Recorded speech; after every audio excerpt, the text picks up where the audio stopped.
allowed to fluctuate, right, within a relatively narrow band. But gradual appreciation here refers to the entire band itself, right, is rising over time, but at a crawling pace. Right, so that part is called contractionary monetary policy. So allowing the gradual appreciation is effectively a contractionary monetary policy. As you can see from the screen, right, is that when you appreciate the Sing dollar, it will cause aggregate demand to fall. Clearly, this is to deal with external demand pull inflation. So demand pull inflation coming from overseas, for instance, let's say global economy is doing well, people around the world are richer, buy more goods, buy more imports from the rest of the world, then Singapore is part of their rest of the world. So they will face greater export demand. That could lead to demand pull inflation for Singapore. So if we cannot cope with the ability, we cannot cope with the demand, right, that is rising so quickly in terms of we cannot produce fast enough, then this will cause inflation in our country. So one way to deal with this is to dampen the demand a little bit by making the Sing dollar slightly more expensive than before. So this will involve central bank intervening in the forex market to buy Sing dollar against other currencies in order to make Singapore exports more expensive in terms of the foreign currency. Now, I want to emphasize here, the Sing dollar price of the good is assumed to remain unchanged. Right, the Sing dollar price of the good is assumed to remain unchanged. So ceteris paribus, when the Sing dollar appreciates, it's the foreign price of the Singapore goods that now is more expensive. So as a result, foreign consumers will buy fewer units of our exports. Now, but from the Singapore seller point of view, right, as far as I'm the seller is concerned, I'm exporting goods overseas, I'm selling at the same Sing dollar price. I haven't changed my Sing dollar price. Consumers overseas are simply buying less. So to me, this will be perceived as a demand decrease, right? So there should be a demand decrease for the price for Singapore goods. And this fall in demand will lead to a fall in export revenue. So this is the first effect that we went through. Now, I want to also emphasize another point here. While the X is falling caused by appreciation, is not dependent on whether PEDX is greater than 1 or PEDM is greater than 1. I would like you to try to remember at least, right, that the PEDX, the value don't matter to draw the conclusion that X falls. But PEDX matters as far as trying to conclude that there is going to be the extent of the decrease in X is big or small, right? So if PEDX was greater than 1, the X will fall by a lot. If PEDX was less than 1, the X will fall by a little. Either case, it will fall, right? So PEDX doesn't affect the direction of change of X, but it will affect the magnitude of the change in X.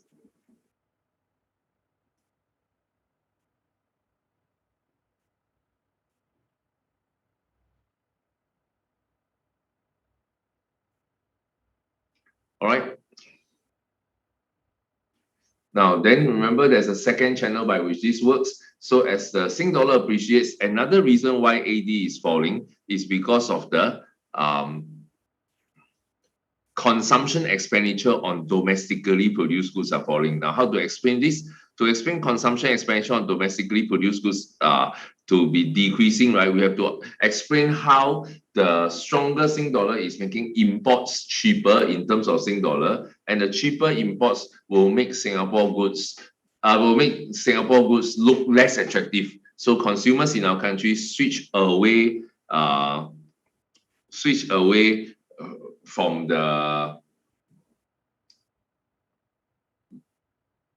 locally produced goods towards imports. So as they switch away from locally produced goods, demand for local goods decrease, and this will cause an increase. This will cause CD to fall and then AD to fall.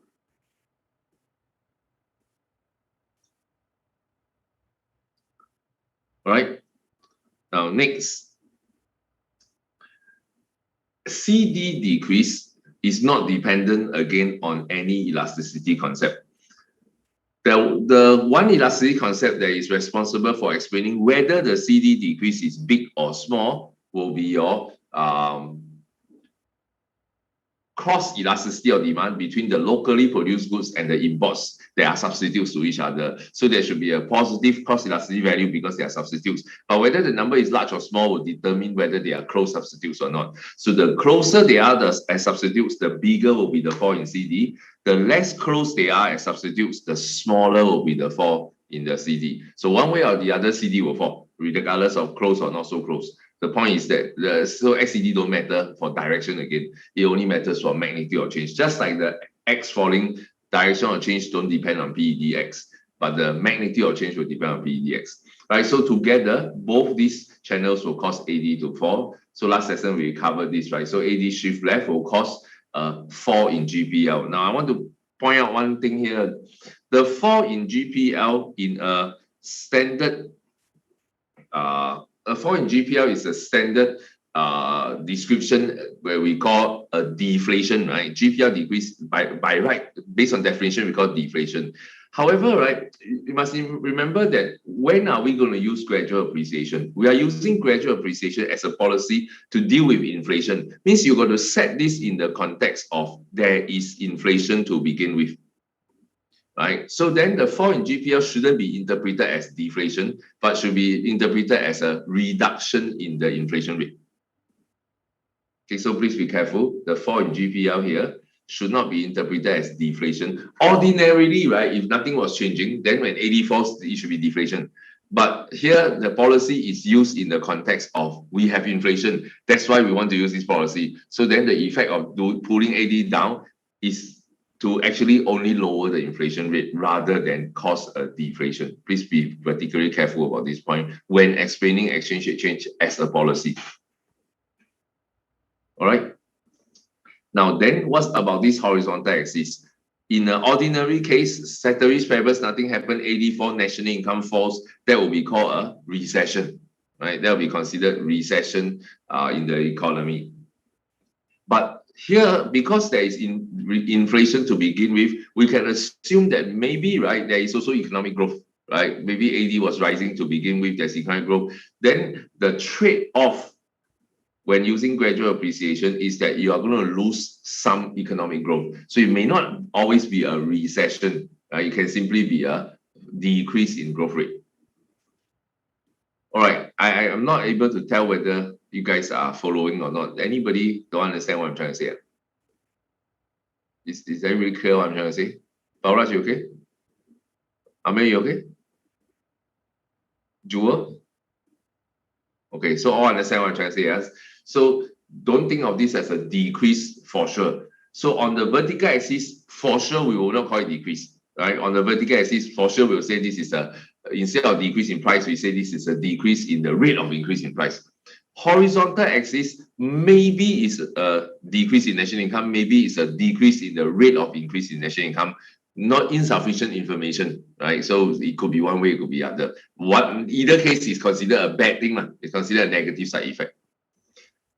All right, so then we went on to learn that appreciation of the Sing dollar has a secondary effect on the, has another effect, sorry, I shouldn't use the word secondary effect, has another effect on the AS curve. The blue color effects we explained just now were all shifting AD. The appreciation actually has an AS effect as well, which is to make the imported inputs prices cheaper in Sing dollar terms. Firms in our country that uses imported inputs are going to find that there's a lower cost of production in Sing dollar terms, and therefore they will, the AS curve will shift as unit cost of production fall, and this will bring down GPL further, right? So you can see that it will bring down GPL further. Again, take note, we don't say this is deflation. We remember the context is we are fighting inflation. So assume there's higher than 2% inflation to begin with. MAS is saying that no, I don't really want such a high inflation. So by appreciating, it causes the AD shift left and the AS shift right. Together, both might help lower the inflation rate to below 2%. Now contrast this with interest rate policy, right? Then this is actually a better policy because number one, the blue color shift for exchange rate is bigger than the blue color shift for interest rate in Singapore context, given the importance of exports. Second, the exchange rate policy has an additional red color effect. that the interest rate policy doesn't have. So interest rate policy doesn't have this supply side shift. So we can argue that because of this. Repeat that again. Okay, so there are two reasons why exchange rate policy is better than interest rate as a way to counter inflation. Exchange rate increase will cause demand to shift left. Interest rate will also cause demand to shift left, right? Correct? But the demand shift left for exchange rate increase is bigger. The reason is because Singapore's export component is a very large component of the economy, whereas the C and I component are smaller. So changing interest rate only affect the smaller components. So in terms of purely compare, what is the effect on AD? Exchange rate already wins. But then on top of that now, exchange rate policy has one extra effect that make it even more effective, right? Which is the supply side effect. So on the vertical axis alone contain two reasons why exchange rate is better than interest rate.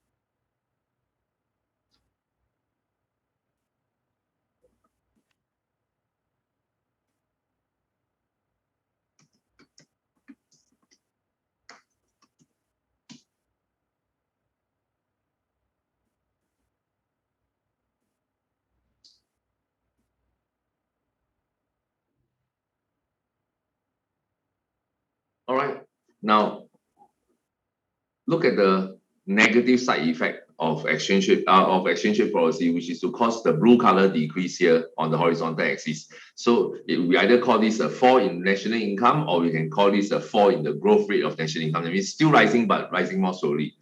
Interest rate policy, right, that shift AD to the left will have the same harmful side effect as well, right? So both policies have a trade-off, except that now exchange rate policy, because of the supply shift, right, it offsets part of the harmful side effect. Right, offsets part of the harmful side effect, and therefore causes the overall harmful side effect to be smaller.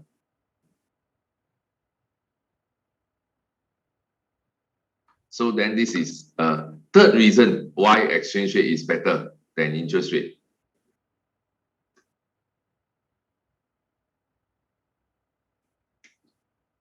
All right, can follow so far? So these are points that you could use, right? Doesn't mean you have to use only these points. Your school teachers may have other reasons they have taught you. As long as they are conceptually correct, it's fine. But I'm just saying that in this one diagram alone, you already have three arguments to answer the essay question. Explain why Singapore government prefers to use the exchange rate rather than the interest rate as the tool for monetary policy.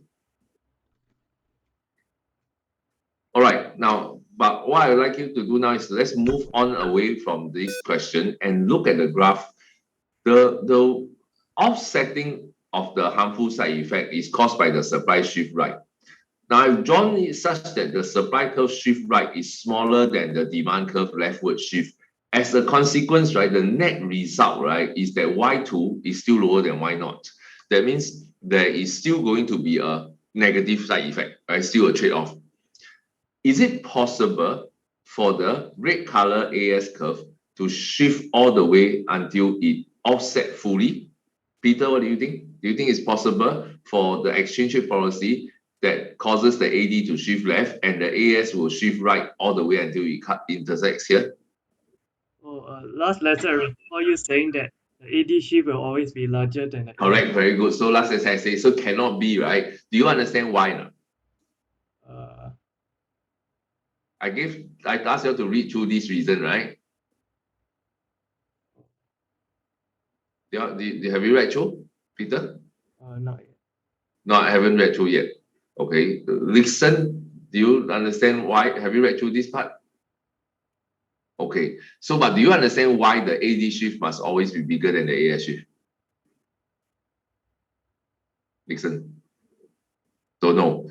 All right, so in the exam, right, when you are going to make this argument, you cannot go and say that, oh, assuming that the AD shift is going to be bigger than the AS shift. By writing that as an assumption, right, you are saying that maybe it might not happen, so I'm assuming it will happen, right? So please phrase it in a different way. Please say that since the AS shift will always be smaller than the AD shift, the magnitude of AS shift is always smaller than the AD shift for a change in exchange rate, then the net effect will be like this. So instead of saying that assume, since it will always be smaller. But then once you make a claim like this, right, the examiner will be like, okay, why are you claiming this? How are you going to explain it? The way to explain this, right, is to basically use the words here, right, starting from since imported inputs cannot account for 100% of factor inputs used in production, then a fall in unit cost of product, the fall in unit cost of production must therefore be smaller, green color words, the fall in unit cost of, is it green? Yeah, must therefore be smaller than the rise in prices of exports due to the appreciation, right? We assume, of course, that when firms face lower costs, they pass on to consumers. So to explain this point a bit more explicitly, look at the screen, please. Suppose there was a 10% depreciation of the Sing dollar. Now, as far as the foreigners are concerned, the prices of Singapore goods will increase by exactly 10%, right? Now, but this has an assumption, right? This is assuming the Singapore price does not change, right? The price of the exports of Singapore quoted in Sing dollar doesn't change. Then the foreigner will see our goods as exactly more expensive by 10%. So as a result, they'll buy less. Now, but the second effect now, right, on the red color side, is telling us that the 10% appreciation will make prices of imported inputs fall by exactly 10%. Right? Things are going to be 10% to import, including factor inputs. Then the firms that use these factor inputs to produce goods and services will find that their unit cost of production will fall by less than 10%. Now, why fall by less than 10%? Because the unit cost of production, the cost of production of a firm is made up of all the costs the firm incurs, right? It's made up of all the costs rather than just cost of imported inputs. So if the imported input price falls, then it will affect the part of the total cost that is made up of imported inputs. But the part of the total cost that is not imported inputs won't change at all. So the overall effect is that unit cost of production cannot be falling by a full 10%. Right?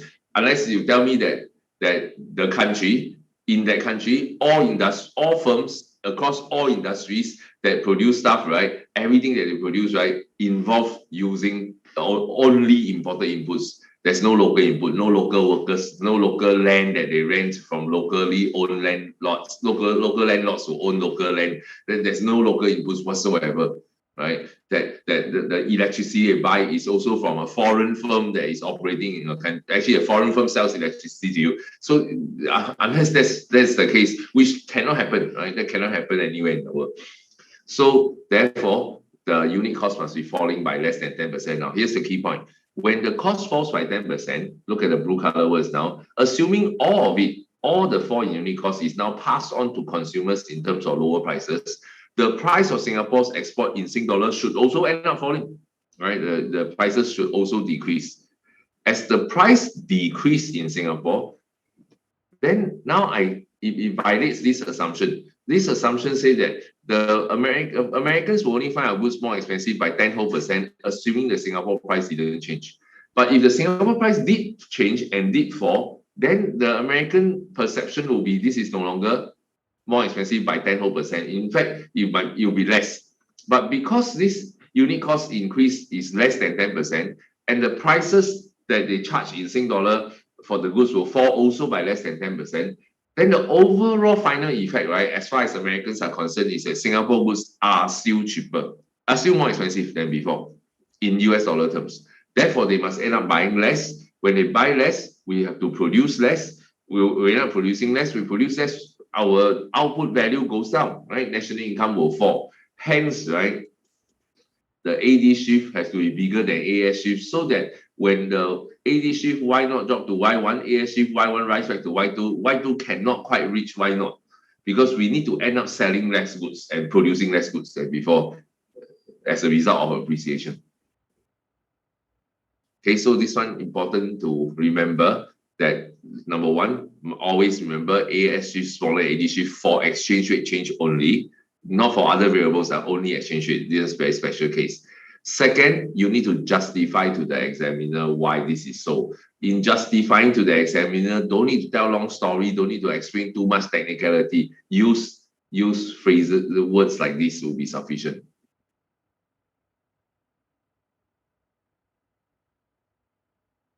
You don't have to memorize the things that I say, the phrasing that I give you. You can always explain this in your own words as long as the idea is clear and is sufficiently brief. Cambridge examiner also don't want you to write one paragraph explaining this idea. They want to write this in 2 lines, right? Maybe just 2 lines of very summarized explanation of why AD shift must be bigger than AS shift. Don't devote too much time to it.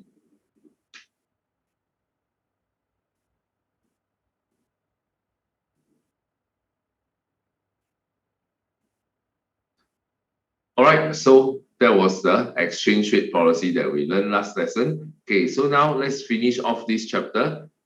Appreciation of the Sing dollar nominal effective exchange rate does not improve export competitiveness as it is taught in some of your schools, particularly if you are from RI.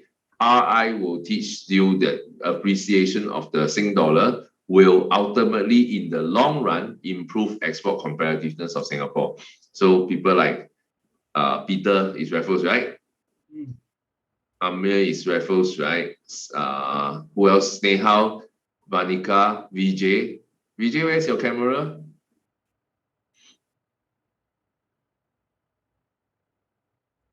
VJ, are you there? Are you around?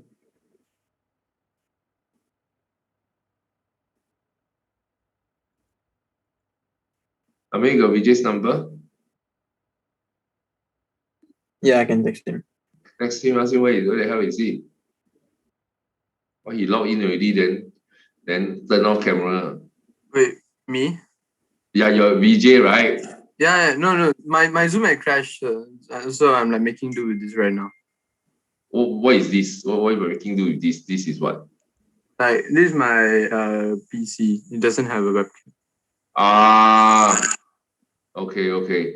So, but you can hear me though, right? Yeah, I can hear. Okay.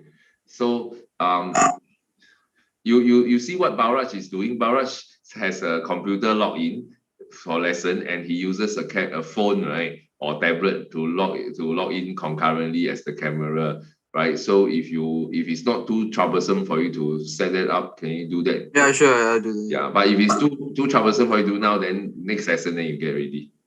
Okay. Right. So anyway, RI students, please take note. In your schools, your school will teach this explicitly in the notes that appreciation of the Sing dollar will boost export competitiveness in the country. Now, conceptually, right, it doesn't work. Appreciation of the Sing dollar, as you can see from the analysis, worsens export competitiveness and reduces national income, ceteris paribus, right? So conceptually, there's no way they can argue. And then I have referred students who, after coming to my class, went back to school, argue with the teacher using this logic. Then the teacher will say, oh yeah, but that's the short run. In the long run, right, it'll be better. Then my stupid referred students, right, will say, oh, okay. Then they come back and tell me, my teacher said in the long run, it will be better. Then I was like, why? Did you ask your teacher why? They say, never. Right? Then your teacher simply say long better, then you just accept. Right? Why is it long better? Where is the conceptual logic that can explain that it's better in long run? It doesn't work, right? So there is no conceptual way to explain why appreciation is going to improve export competitiveness. So theory says no. Cambridge says no. Right? Cambridge has said no about this before. And MAS also says no. Right? So please do not do that at A level. Now, I suddenly remember where this came from, where this mistake came from. Raffles didn't used to have this mistake. But there was once a teacher in some other school who, how should I describe this? A little bit intellectually challenged. She told her students that appreciation will actually improve the balance of trade for Singapore because it will boost export competitiveness. And her logic was that if you observe Singapore's economic data over the last few decades, the Singapore government has been gradually appreciating the Sing dollar consistently for the last 4 decades. Right? Occasionally switch to zero appreciation, and most of the time go back to gradual appreciation. So she says, if it will worsen, right, then we should see worsening trade balance. But over the last 40 years, we keep seeing improving balance of trade, right? We keep having surpluses and surpluses are growing. So it must be that the stronger Sing dollar, right, will hurt, that will actually benefit export competitiveness. Now, where is the mistake in that argument? The mistake in that argument, right, stems from the teacher forgetting that the theory assumes ceteris paribus, right? The real world data, right, is a product of multiple things changing at all the time, right? Singapore's export competitiveness has been growing due to various reasons: better education, better skill, better equipment, better technology. All this leads to better export competitiveness, right? Then she says that, oh, because I see appreciation happening and I see the Singapore export revenue rising, right? It must be that one helps the other. That's just not logical. So then I remembered why this cancer, right, of a thinking process end up in Raffles is because then the teacher end up transferring to Raffles, right, and then managed to somehow convince enough teachers there that this is correct. Okay, so please take note that it's conceptually just don't make sense. It's like, law of demand tells us that as the price of a good goes up, ceteris paribus, people will buy fewer units of the good, right? Then what about during Chinese New Year? Chinese New Year, I see that the price of the Chinese New Year goodies go up, right? But what happened to quantity? It goes up also, right? So do I say therefore the law of demand is wrong and in fact the demand curve should be upward sloping? Certainly not, right? It's the demand curve still downward sloping, law of demand still holds. It's just that the demand curve has shifted because of some other thing called tastes and preferences, right? That leads to seasonal shifts in the demand. Okay, so please do not ever make this mistake in the A-level exam. Now, problem for RI student. So what do I do in school? Because if I write the wrong answer for my teacher, then my teacher will mark as correct in school and give me higher score. If I write the correct version of this, then my teacher will say, no, that's not correct. Exchange rate actually helps trade balance. So you say it worsens, then we mark you down. Then you will lose marks in the exam.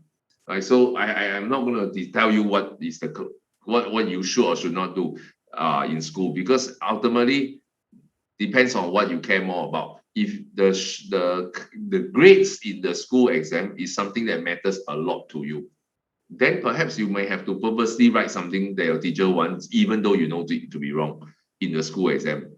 But as far as A-level is concerned, please do not write this wrong analysis. All right, so that's the first important note that I want to talk about. The second important note I want to talk about is, can the MAS use depreciation as a policy to either boost the economy to improve national income, or to use it as a way to improve the current account balance of payment, current account of the balance of payment, to maybe create a surplus? The simple answer to this question, can they do that, is yes, they could, right? They could. But would they do it or not? Then the answer is no, they wouldn't. And there are two reasons why they wouldn't. Number one reason is legally, it is not their job. Right? As we learned last lesson, that the law the Monetary Authority of Singapore Act mandates that the primary object of the principal object of the Central Bank of Singapore is to maintain price stability, not pursue economic growth, not pursue a favorable balance of payment outcome.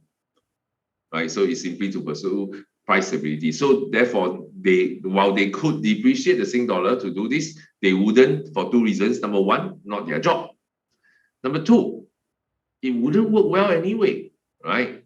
Why? Why wouldn't it work well? Because we saw in this diagram that when you appreciate your currency, it will worsen your trade balance, but then the supply shift will offset, right? Now, what happens when I depreciate? If I were to depreciate my Sing dollar, right here, if MAS were to depreciate the SGD,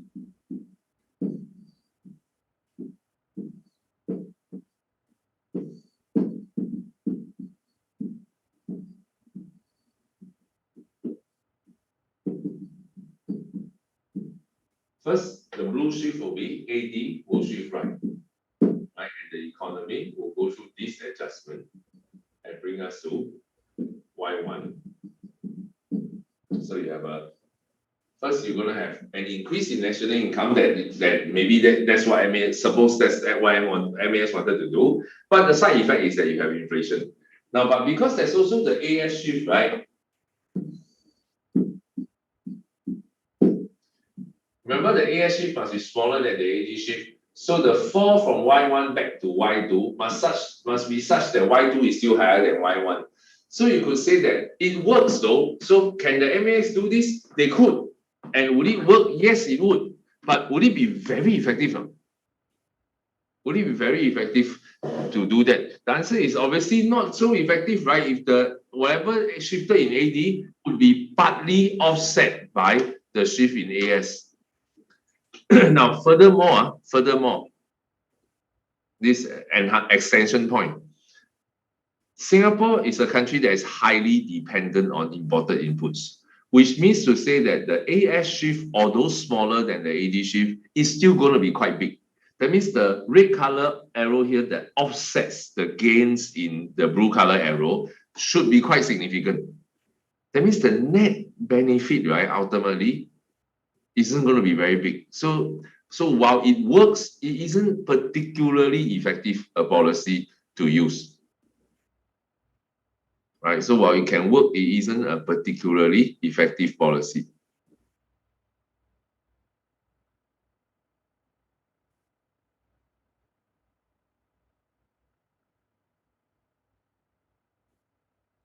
Now then, next, furthermore, the red color shift causes an even bigger, adds on to the harmful side effect of inflation.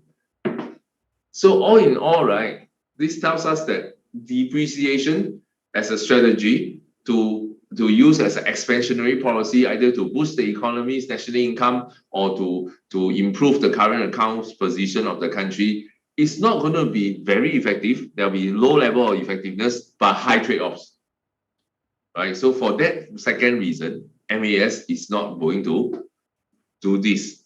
But there is also a first reason. It isn't even their job, right, to deal with either a recession or a trade balance of trade deficit, or at least a weakening balance of trade. All these are not MAS's problem, not their job anyway.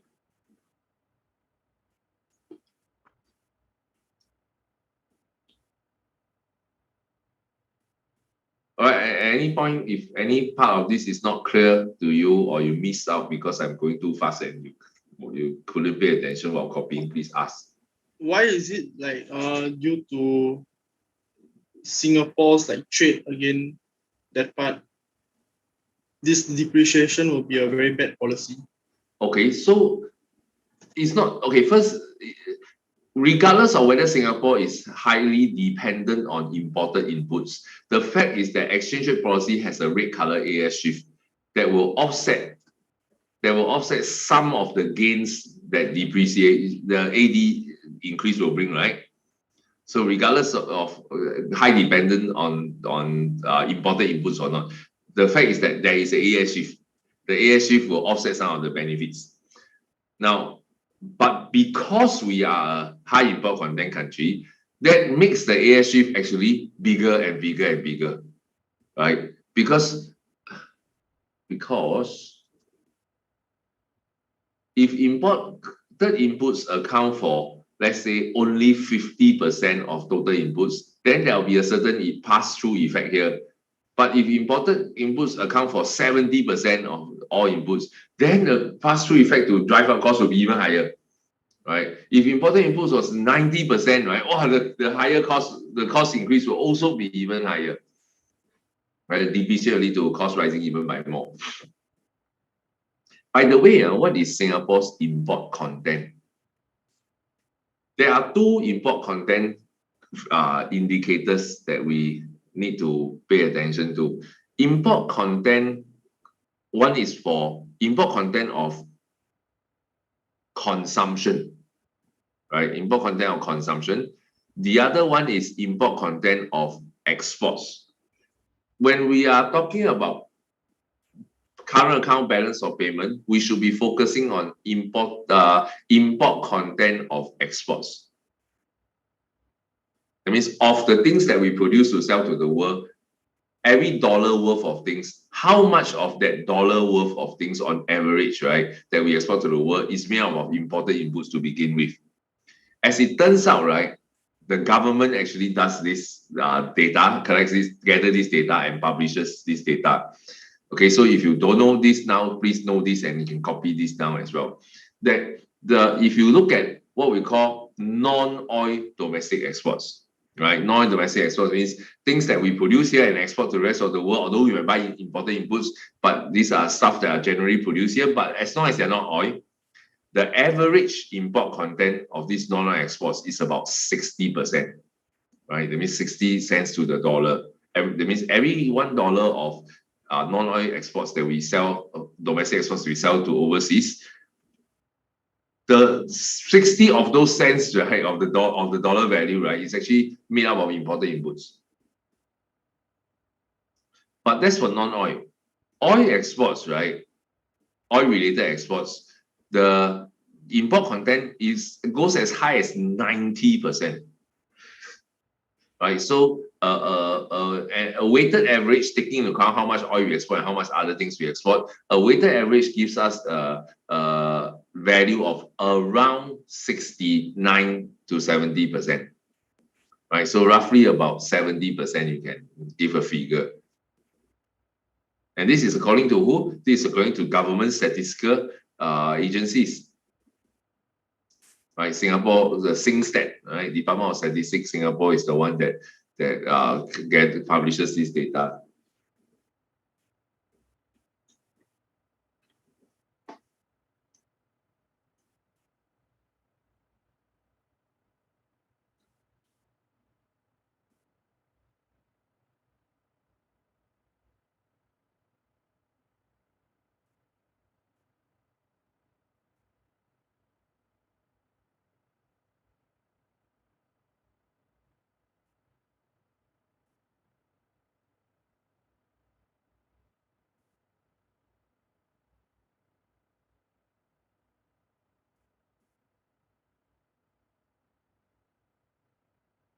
All right.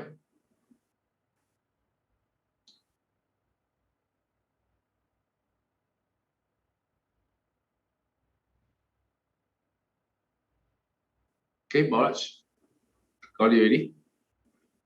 Yes. All right. No, you don't have to. You don't have to reach over to press to answer. Because I know you are using a phone to do this, so it'll be inconvenient. I can see you clearly, so you can just nod and that'll be fine. All right, so that's basically it, right? So Singapore can use depreciation but wouldn't, for two reasons: not MAS's job. Second, wouldn't probably work that well anyway, and the harmful side effects are great. Right, so it would be a stupid idea. So in theory, a country can either appreciate as a contractionary policy or depreciate as an expansionary policy. In Singapore, it's kind of never used as a contraction, as an expansionary policy. It's always only used as a contractionary policy. All right, so next, impossible trinity. This part we haven't gone through, right, last lesson?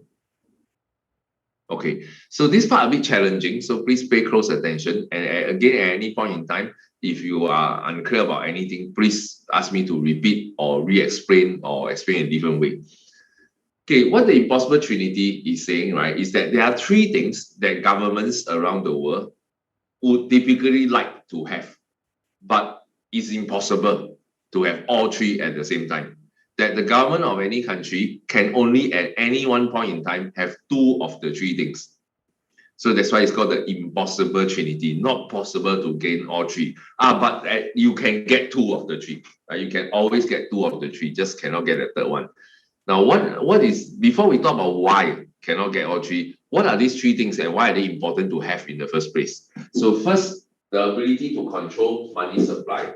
The ability to control money supply allows a government to use what we call traditional monetary policy as a stabilization policy. But if the government can control the money supply of a country, then it can control interest rates and it can affect C, affect I, and therefore able to use that to manage aggregate demand in order to manage economic stability, as well as maybe actual growth. Right? So this will be a good tool to good ability to have. Now at the same time, right, exchange rate stability, ability to control exchange rate allows the government to use exchange rate policy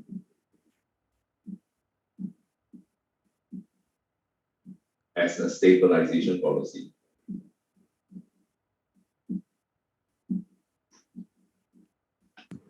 Hey, Mr. Lee, can you scroll up a bit? Sorry, say again? Can you scroll up a bit? Yeah, okay, thank you. Okay.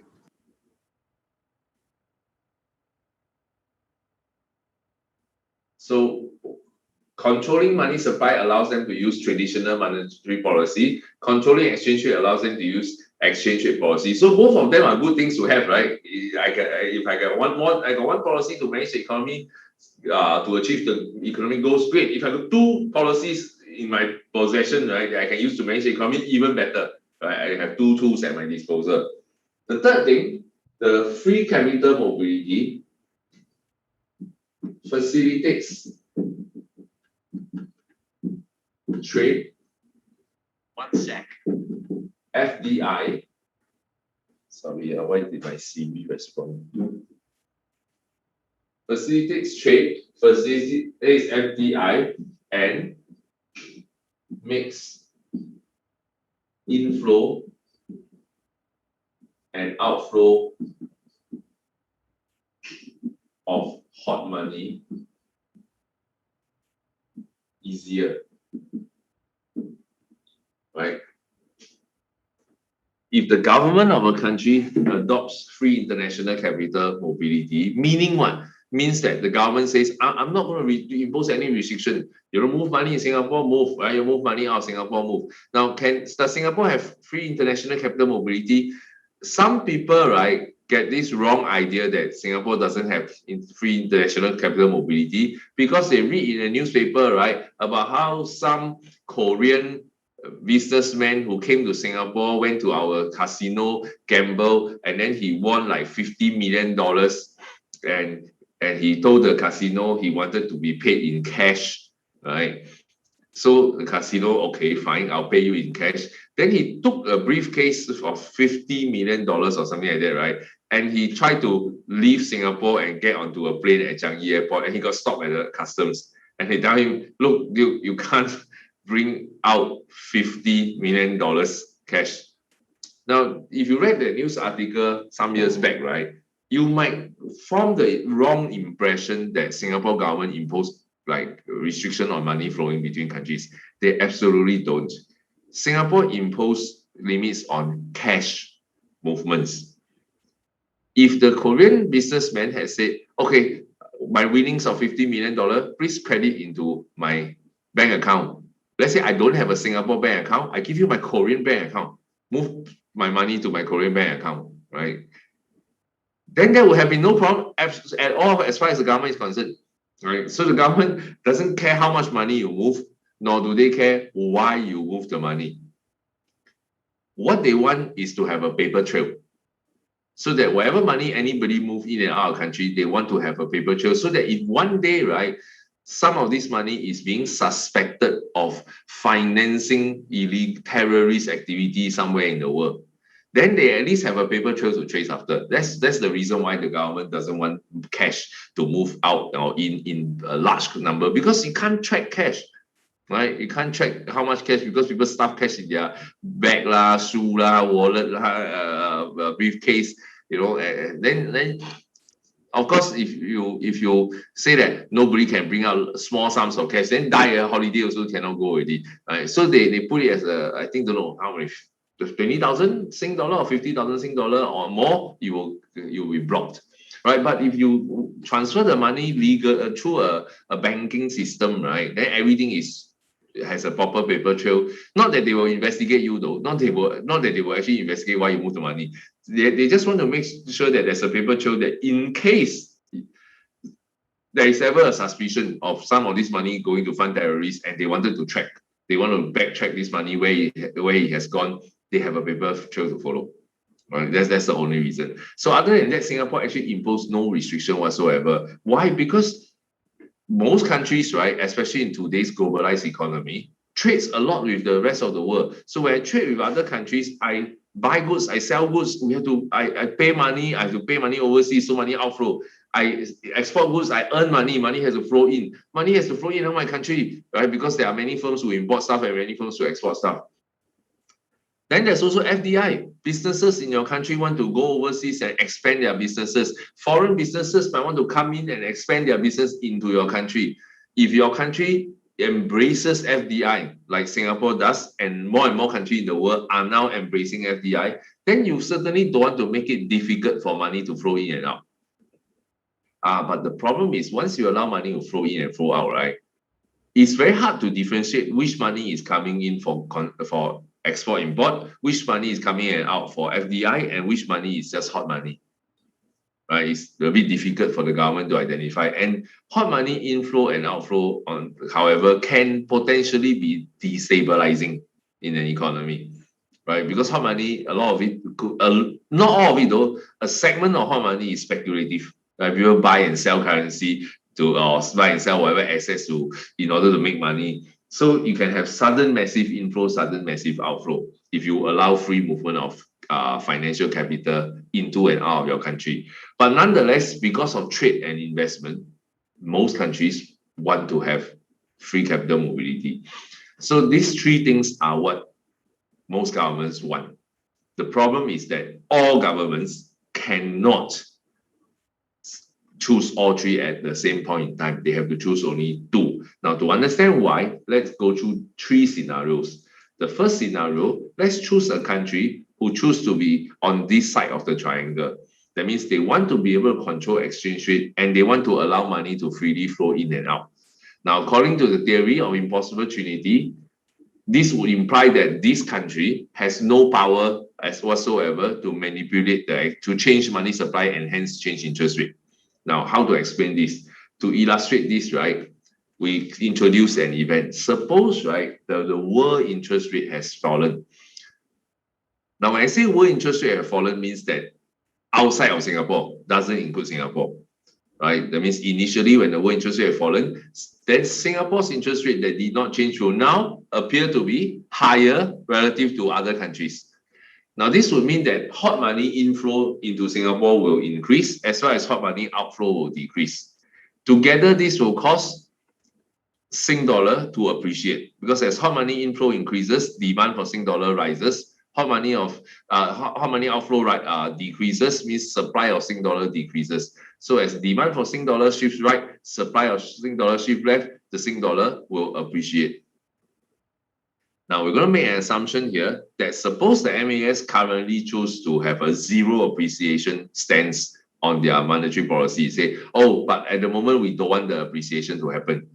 If they don't want the appreciation to happen, remember from fixed exchange rate model, the only way for the government to prevent the appreciation from happening is to block the upward pressure on the exchange rate, which is caused by the excess demand for your currency. So the only way the MAS can do this is by intervening in the forex market to sell Sing dollars, right? They'll have to go in and sell Sing dollars. But again, remember in the fixed exchange rate model, when the central bank goes to the forex market to sell your own currency, there are three effects, right? One, national reserves will increase. Number two, your BOP surplus that you have will be persistent. But number three, more importantly, here your money supply in the economy will increase. Now, when money supply increases, we learned from last lesson that it will cause interest rate to fall. And this will cause AD in CNI to rise and AD to rise. Now, whether that's a good thing or bad thing, that's besides the point. The point is this: the money supply will have to change, right? The government cannot say that I want to raise the I want to when the world interest rate is falling, I don't want Sing dollar to fall. I want to keep Sing dollar the way it is, right? By keeping Sing dollar the way it is, then I cannot hope that my interest rate can maintain at the same level as before, because when I want my exchange rate to remain the same, I have to sell Sing dollar. That raises money supply. As money supply in Singapore increases, interest rate starts to fall. And in order for the government to get rid of all the upward pressure, we have to let the interest rate fall to the same extent at which world interest rates have fallen, so that Singapore no longer become unusually attractive for hot money flows. So the consequence here is that Singapore is now an interest rate taker.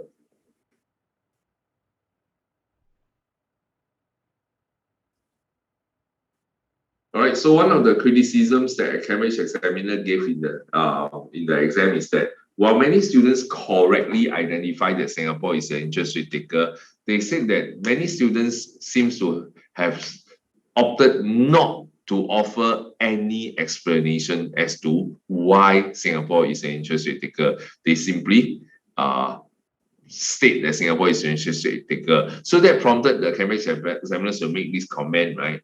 That the way students answer this question, explain the why Singapore is an interest rate taker, right, seems to reflect that they think that there is no choice, right? That Singapore is there is absolutely no choice for the government of Singapore but to be an interest rate taker. The answer is not correct, right? Because being an interest rate taker is a consequence of a choice. And what's that choice? To control exchange rate and to allow free capital mobility. Had the government chosen to be here instead, then this would have been a different outcome, right? Or if the government had chosen to be here, then this would be a different scenario again. So the fact that the government chose to be on this side of the triangle means that they ultimately chose to give up interest rate or money supply as the tool to manage monetary policy.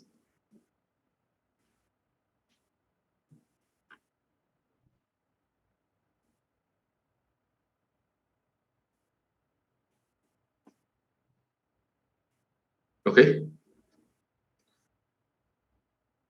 So I repeat this point, do not present Singapore as an interest rate taker as if this was not a choice of the government. The fact that this is the obvious choice, right? That no rational government in the managing Singapore, given Singapore's unique characteristic of trading so much, right, it would rationally choose, right, not to be an interest rate taker. But the point is that even while there was an obvious choice, it is still a choice nonetheless. If we have a stupid government came into power, or if the existing ruling party one day becomes stupid, right, then what will happen is that it will cause then they might change this policy. Then Singapore may maybe not become an interest rate taker anymore. Right? Now, I've explained this side of the arrow, but what about countries that choose to be on this side of the arrow? Countries that want capital mobility in and out of their country, but at the same time, right, they want to control money supply and hence control interest rate. Then economic theory tells us that they will have to give up exchange rate policy. They give up on the ability to control exchange rate. Why? An increase in money supply will cause interest rate to fall. This will cause CNI to rise, AD will increase, and therefore national income increase, and then you have your multiplier effect.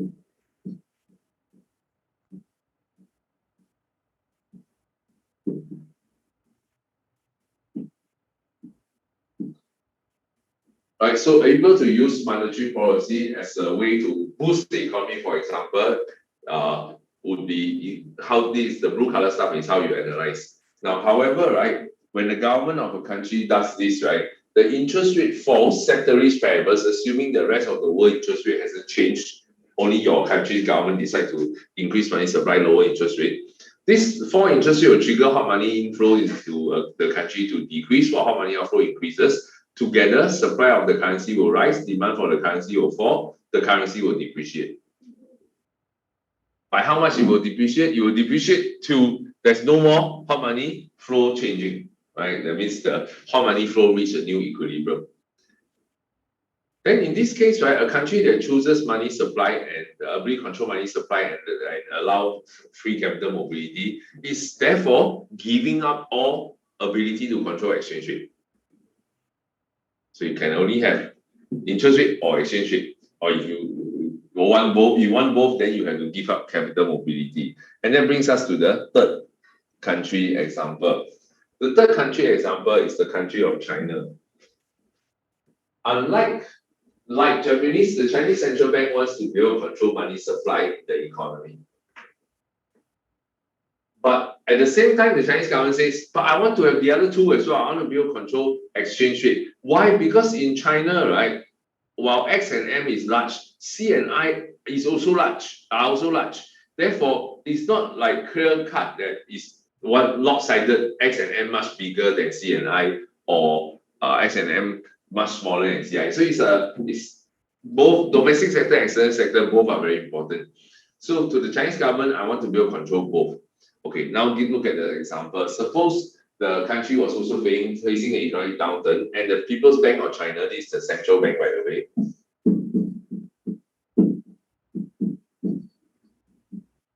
had decided to use an expansionary monetary policy to boost the economy. So this is how it's supposed to work, or the intended consequence or intended effects of the policy. The unintended effects or unintended consequence of the policy is that just like Japan, hot money flow will cause Chinese yuan to depreciate. Now, problem is the Chinese government say, I don't want the yuan to depreciate, by market forces. If I want the yuan to depreciate, then it will depreciate by whatever amount I want it to depreciate. It's not up to market forces. Now, the only way that a central bank can prevent this from happening, right, is to break the link from interest rate to depreciation by recognizing that the way interest rate change cause depreciation, right, is through hot money flows. So by simply imposing restrictions on the flow of hot money or flow of money in and out of the country, then this would actually help to make allow your government to now change money supply without causing exchange rate to change.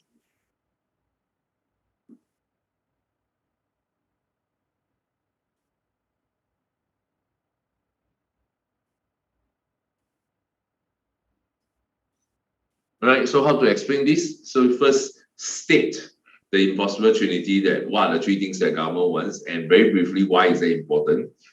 Then you need to go into reasons why the country cannot choose all three at the same time. Now, is this question popular as far as A-level exam is concerned? Then the answer is no, not at all popular. How about school exam? As far as the essay paper, I would also say so far not popular with school teachers even. Now then, where might this appear? This might appear in a case study paper where the examiner might mention about how some countries choose interest rate, some countries choose exchange rate. Then there's a question in the extract that might say, why, or there's a question in the exam that might ask in the context of the case study, why is it that these countries have to choose? Why can't they have both? Why must they be controlling one and letting the other float? Then this is how you present your answer.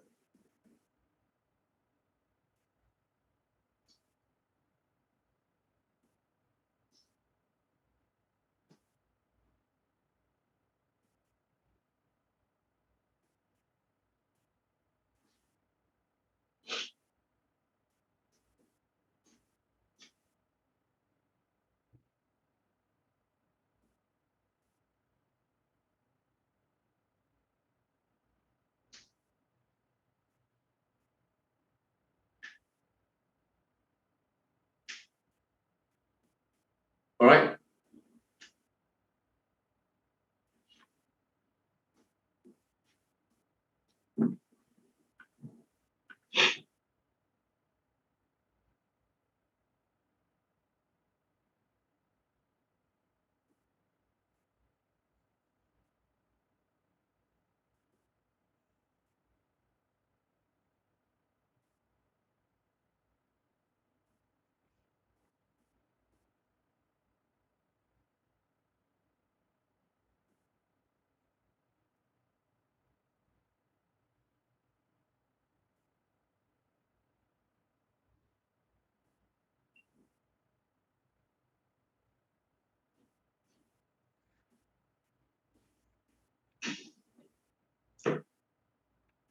All right, so then this is impossible trinity done.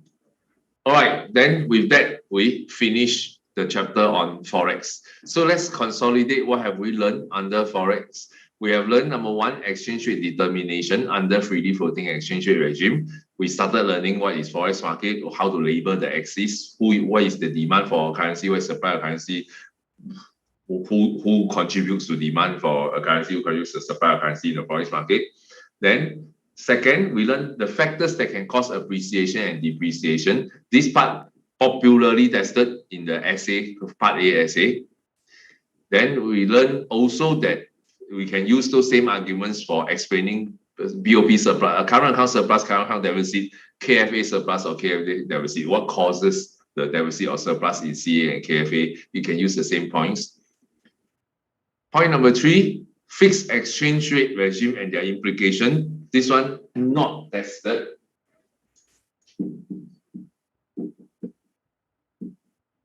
Right? But why did we learn this? We learned this because it was important to learn what are the implications of a fixed exchange rate regime and how we can apply them to understanding managed float there. Right? So it is really just to help us understand the way managed float works. So under managed float, we learned the simplified managed float version where the country of the government of a country manages the exchange rate between its currency and the currency of one other currency. Now we call this the bilateral exchange rate. Right, the exchange rate between one currency and another currency is called a bilateral exchange rate. Singapore, however, don't follow this approach. We follow the NEER approach. That means instead of managing the Sing dollar against one other currency of our choice, we pick 10 currencies of our 10 largest trading partner, and we calculate a weighted average exchange rate, which is called the NEER, and we manage that exchange rate, manage the NEER rate. Okay, so that and how we do it, what's the rationale for it, what are the advantages of it? All these are the content area that you might be tested. Finally, we also learned that exchange rate is used as a policy tool for Singapore, where we learn what is Singapore's approach to monetary policy, what is their objective, why interest rate is not so preferred compared to exchange rate, and then finally, how Singapore uses exchange rate policy only in terms of appreciation, not depreciation. So we only have two modes, appreciate or zero appreciation. Right? We don't have depreciation. We can have, but we choose not to have because it doesn't make a lot of sense. Plus MAS also don't really care because not their job. Then we went on to learn how monetary policy works. And then we finish off by talking about why is it that a country even have to choose in the first place between interest rate and exchange rate. That's because of this thing called impossible trinity.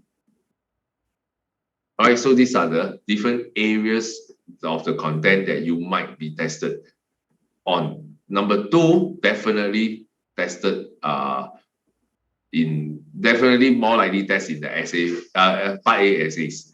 Number 5 also quite often tested in essays, but both 4 and 5 can be tested in essay or case study actually.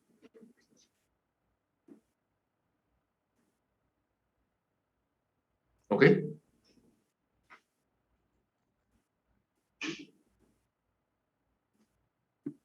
All right, then with that, we are done with Forex. So then what remains of this chapter is balance of payment. All right, so let's take a short break for 3 minutes, get your mind reset. Let's learn about BOP. And if you go toilet or whatever, please go now.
exchange rate as the tool for monetary policy for themselves to be. If inflation was high, then MAS will use the exchange rate tool to deal with the inflation rate. Specifically, how they deal with this, they will use it as a gradual appreciation.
All right, everybody back, please. When you're back, turn on camera. So I know that you're back. Maybe just the aircon.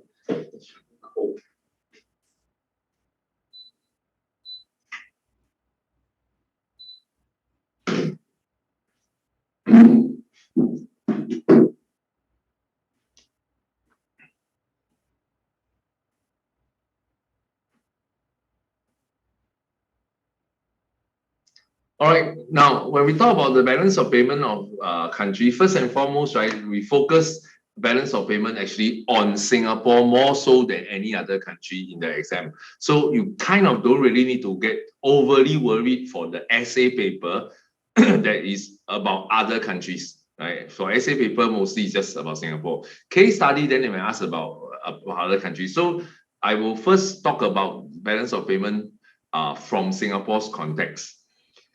First, as a macro aim, the government of Singapore aims to have a current account surplus as our macro aim.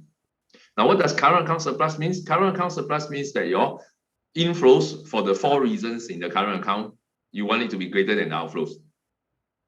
But of the 4 reasons, 2 of the reasons combined together, trade in goods and trade in services, dominate the bulk of current account. Therefore, you can think of having a current account surplus as synonymous with having a balance of trade surplus.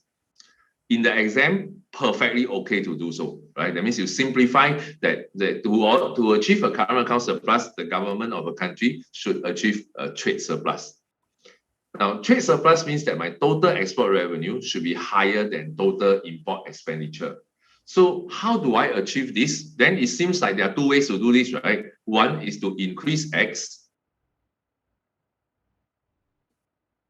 Two is to decrease M, right? This basically are your two options.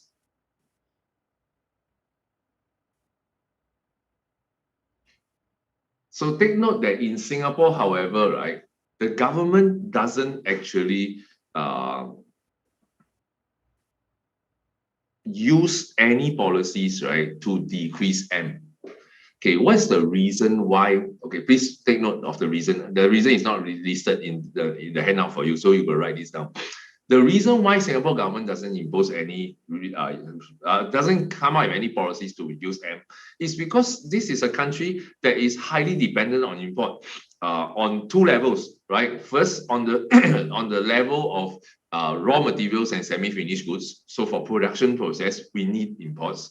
Number two, we need imports for consumption, right? So a lot of consumer goods are imported. So if the government makes any effort, right, to lower M in this country, no matter what policy the government does, right, it's going to end up making imports more expensive for Singapore, which means that for the households, cost of living will go up. For firms who import semi-finished goods and raw materials, it means cost of production will go up. So at the end of the day, any attempt at trying to reduce M as a way to improve trade balance is going to be inflationary in Singapore.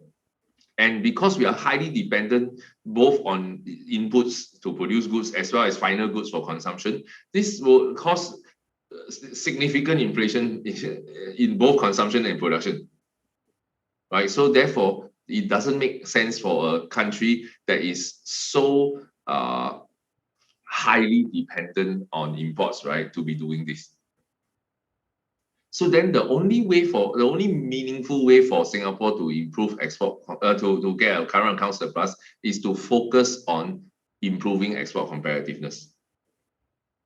Okay.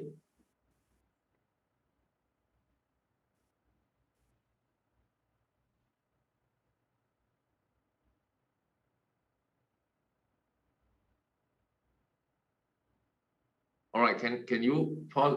We finished copying. Can you pause for a while? Have you learned policies to manage balance of payment in school yet? Fanika, have you learned that yet?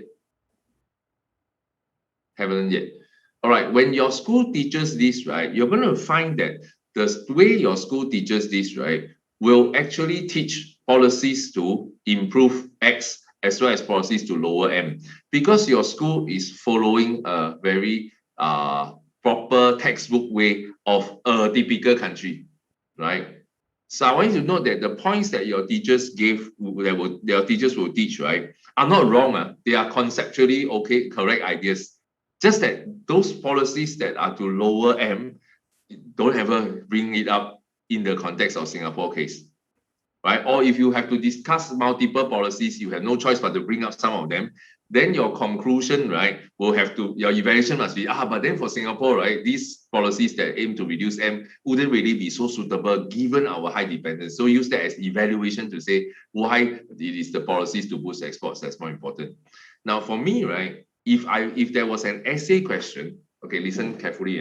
If there was an essay question that asks, discuss the policies that the Singapore government uses, rather assess the current policies adopted by the Singapore government to achieve a current account surplus, and discuss whether there's a need to change them.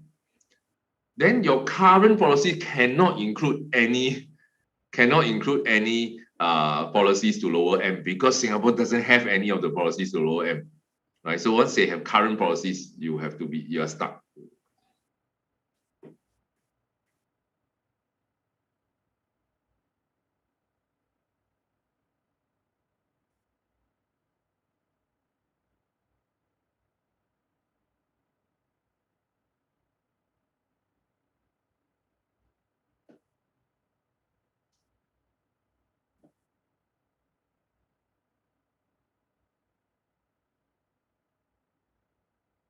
Okay.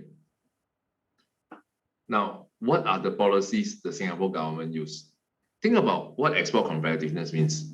Okay, I don't want you to memorize. I want you to make sense of it so commonsensically, right? That you don't even have to memorize. Okay, I want it such that it just bloody makes sense.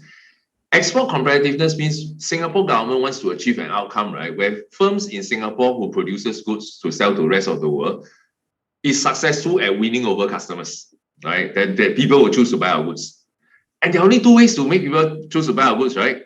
One, we produce it cheaper than other people. Or two, we produce a better quality good than other people, even though it's not cheaper. Or both cheaper and better, right? That means we need to be cheaper and better.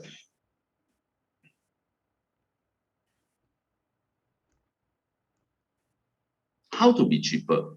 There are various ways that a country can be cheaper. For instance, one of the ways that Singapore has consistently depended on is to have low labor costs. And the way we achieve low labor costs is actually the very extensive use of low-cost foreign workers.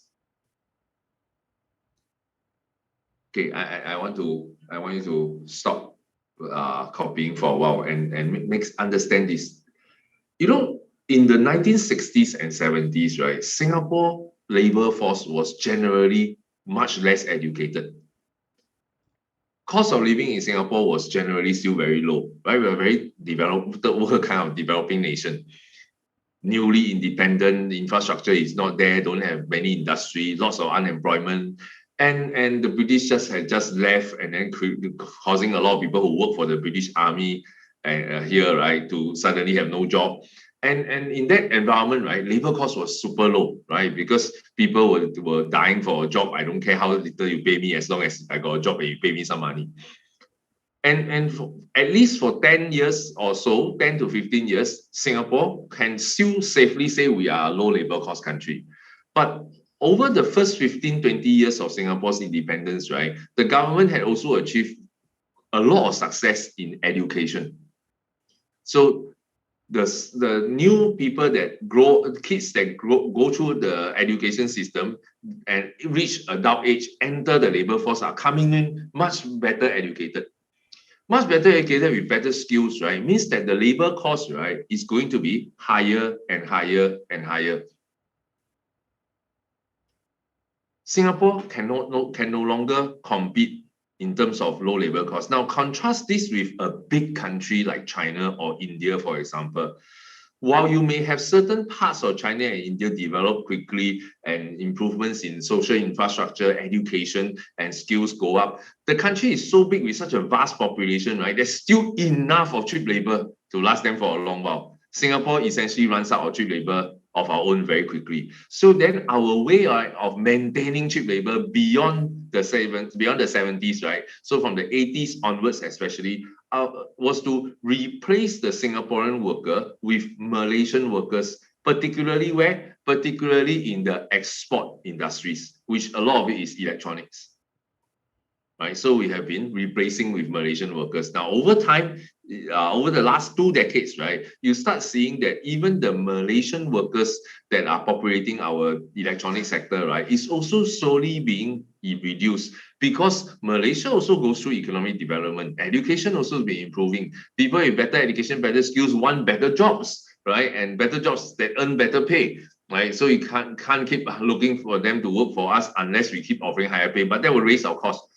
So then Singapore now starts to use workers from China, right, in our factories to get cheaper, to maintain a relatively cheap labor cost. So our long-term solution has always been dependent on foreign workers from less developed countries who have an abundance of cheap labor that we can use.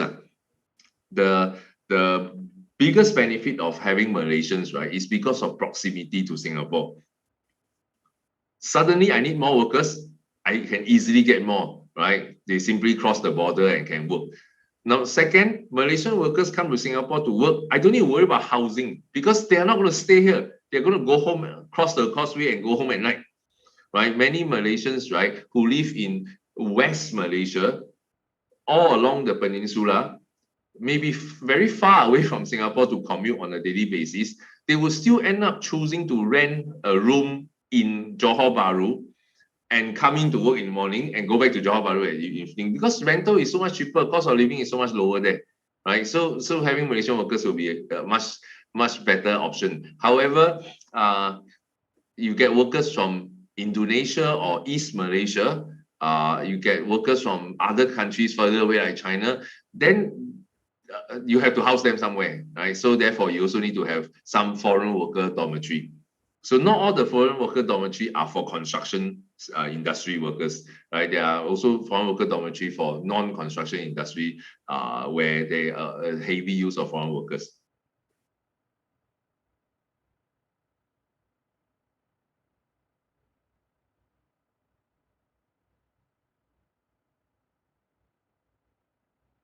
All right, so Singapore's approach. Okay, next. The other way that we try to keep labor costs low is to keep average costs low. Average cost means what? Cost per unit output. Average cost means cost per unit output. So while the Singaporean worker is becoming better educated and better skilled and therefore commands a higher salary, if we can somehow make sure that the productivity of Singapore rises faster than the income, faster than the wages are rising, then per unit output, the average cost actually goes down.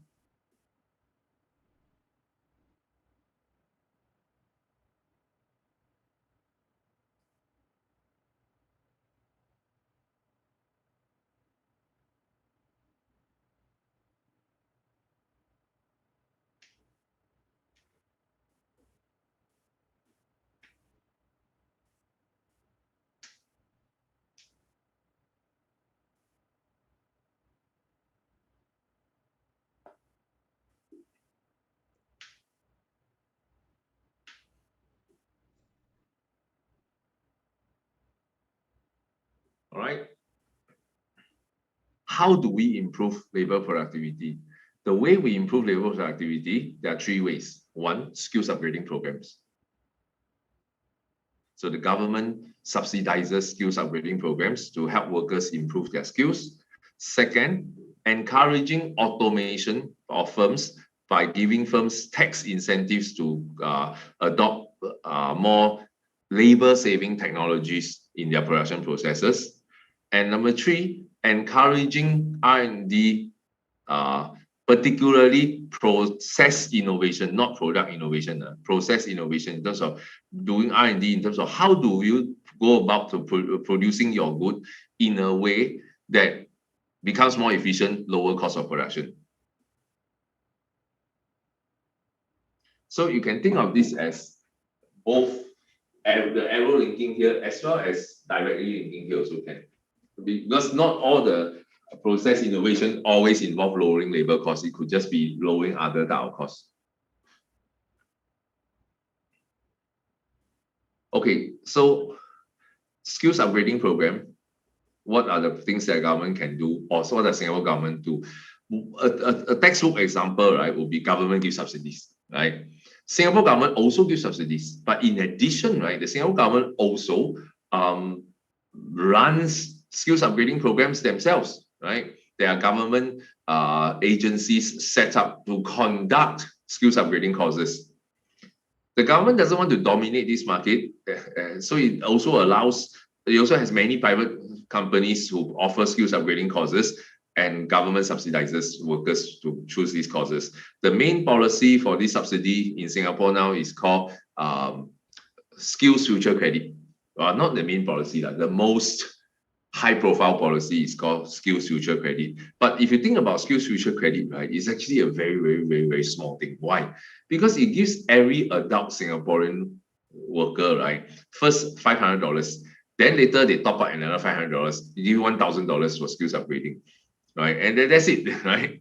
That's not necessarily a lot of money, right? But on the other hand, right, at the firm level, right, the government subsidized firms to send their workers for skills upgrading courses, much more heavily.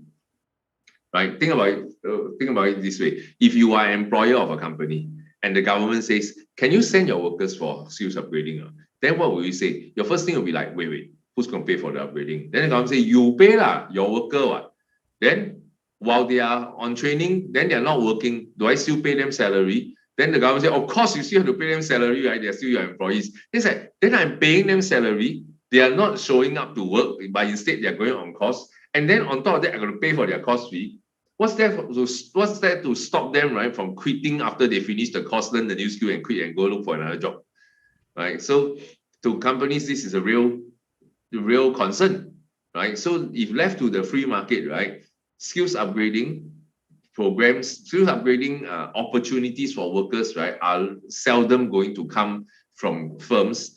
Certainly not to a level that I guess will be socially optimal level. So there's a market failure involved here.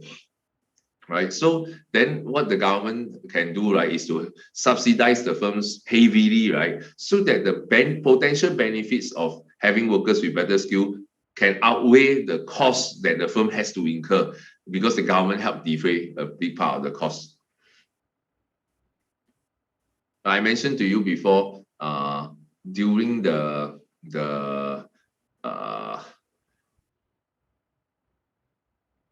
financial crisis of 2009, the government actually encouraged companies to send workers for skills upgrading by saying that, number one, I'm going to subsidize their salaries. That means the government pay part of the salaries for all workers to begin with, regardless of whether they are going for training or not. But on top of that, if you send your workers for training, the government will subsidize the cost fee, right, 90 cents to the dollar. Right? If your cost fee is $400, the government pays $360 for the firm. The firm only pays $40. So that dramatically increases the incentive for the firms to send workers for training. So Singapore does that. Now, encouraging automation using tax incentives, then this is where the government says, if you buy machinery and capital equipment that will aid in your production process becoming more labor saving, then we subsidize you very heavily. So across the past few decades, from the 80s all the way through to after until around 2015, right? From 1980s all the way up to 2015, there has been a very many variations of different policies, but all of which, right, have the similar objective, which is use some form of tax incentive to encourage companies to automate. Right? This is not new, something that we've done since the 80s. However, the policy we used in the 80s perhaps is a different name as a policy in the 90s with slight changes. Then in 2000s, another one went beyond 2010 and slight changes again. So every new iteration, every new government, 1G government, 2G government, 3G government, 4G government, all will have to come out with their own fancy names, right? But essentially the same purpose. All right, then finally, I'll talk about this. Encouraging R&D. Now, a lot of students very naively, right, think of encouraging R&D as simply a matter of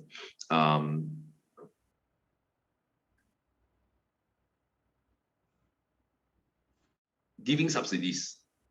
The problem is not so straightforward. In Singapore, for example, right, a lot of our export industries, because they are exporting semi-finished goods, component parts, a big part of our export industries are actually made of SMEs, small and medium enterprises. Okay, write this down, right? A big proportion of Singapore's export industries are actually made of small and medium enterprises, or what we call SMEs. These SMEs, right, by definition, right, are small and medium-sized firms. They don't have the capability to do R&D, because why? R&D requires the firm to have huge supernormal profits, right? Why? Because to set up the R&D capability in your firm to begin with, right, involves a very high initial setup cost, right, to get the R&D equipment, facilities, and the manpower, right, the talent for R&D. So the entry barrier, right, into this activity called R&D is tremendously high, particularly for SMEs, right? It is just not something that they can do. right? Which is why in MPC firms, PC firms, we say that there's no R&D, there's no innovation, right? Or because they can't really afford to do this. All right. So if a government stupidly say, oh, hey, do R&D, I subsidize you.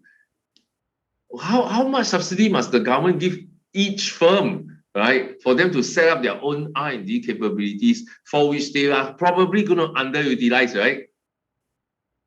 They're probably going to underutilize very severely, right? Each firm, then you have a lot of money poured into these companies, all of whom will now have their own R&D capabilities. All of them will probably underutilize because they are small firms to begin with, right? Then it seems like a tremendous waste of resources. So what the Singapore government did, right, was a pragmatic thing.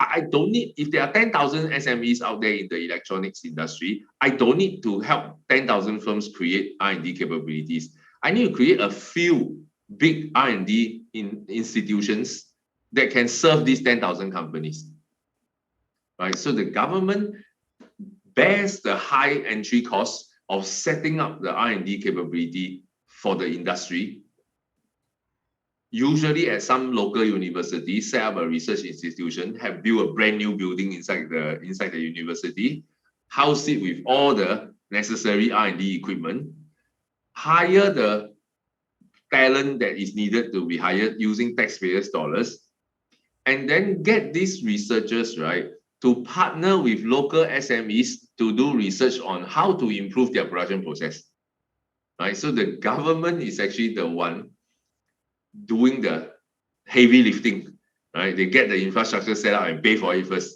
Then the businesses who now engage in R&D together with the research institution within the university only incur more of the variable costs involved in R&D and not the initial setup cost, which makes R&D far more accessible for SMEs. So this model where the government sets up the infrastructure and get the research institution to work with the SMEs, right, in doing R&D is what we call the public-private partnership model, right? The public-private partnership model. So where the government does part of the job while private companies do the other part of the job in terms of the R&D activity.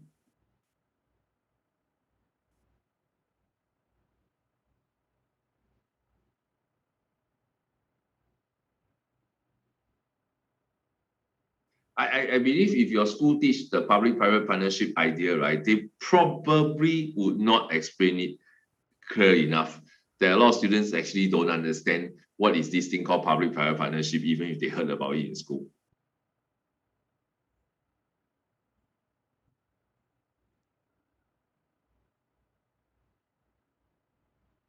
All right.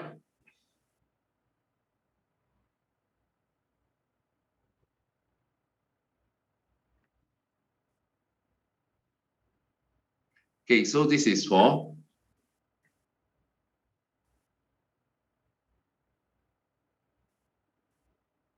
lowering labor costs. Additionally, the Singapore government also tries to lower our costs in terms of lower our prices, rather, not our costs, lower our prices of our goods when the goods reach the country that we're selling to. Because most countries in the world impose some form of tariffs on imports, whatever price of the good that we produce here and sell here, right, when it's sold in that country, it has to be higher because the sellers have to pay import tax when the goods enter the other country. But if we sign a free trade agreement with that country, then the government of that country will either waive the tariffs for our goods or at least lower it relative to other countries. Then that gives us an added advantage in terms of price competitiveness relative to other countries. So this is why the Singapore government is actually very actively and in fact aggressively, right, pursuing free trade agreements with other countries.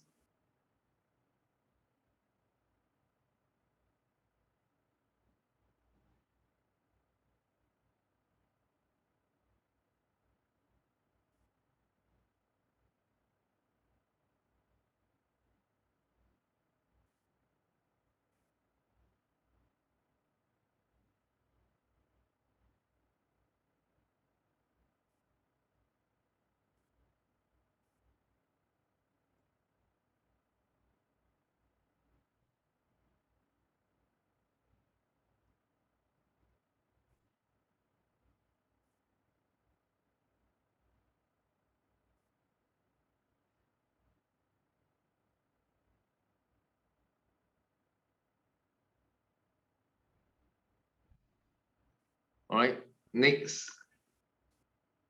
Another way that Singapore works towards trying to improve our export competitiveness is, in terms of price competitiveness, is to lower transport costs. When I'm a seller selling you a good, the price I charge you for the good, right, cannot simply be based on the cost of producing that good, but also it has to involve shipping, the cost of shipping. If it costs me a certain amount of dollars to ship you the goods, then I'm going to have to factor that shipping cost into the price I charge you. So if my shipping cost is high, my final good price I charge is also high. So one of the ways that Singapore lower transport costs, right, is to develop our port infrastructure. Now remember, Singapore already has an advantage in terms of geographical location. But furthermore, right, by developing our ports, we are able to move goods in and out much more efficiently, and therefore make it cheaper to move goods. Now, but there are actually two layers of benefit. Okay, so please pay attention. The first layer of benefit is, if the port infrastructure is better, the port can do things more efficiently. Shipping companies that ship goods in and out will incur lower costs.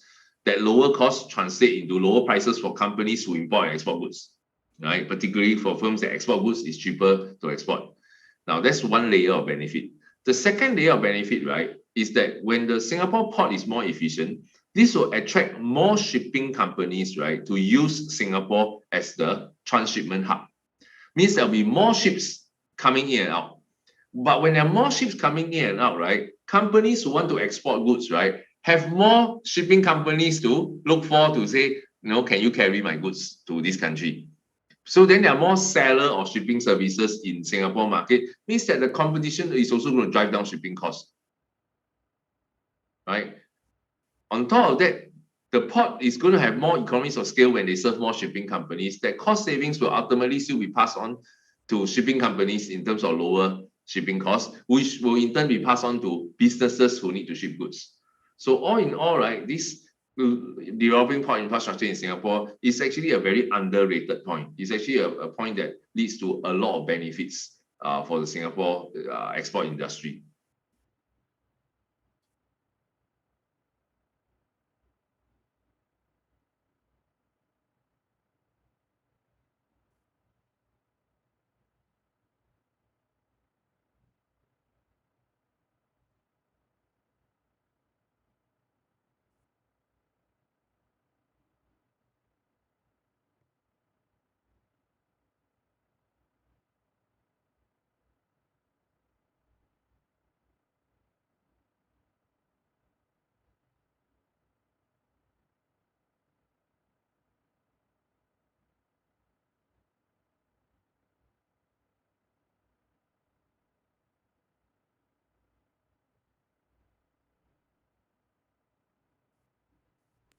Mr. Lee, what type of EOS will this be? For the port operator, right, this will be called internal EOS, right? But for the shipping companies, this will be seen as external EOS. As more and more shipping companies use Singapore port, all other shipping companies that are already using a port enjoy lower costs.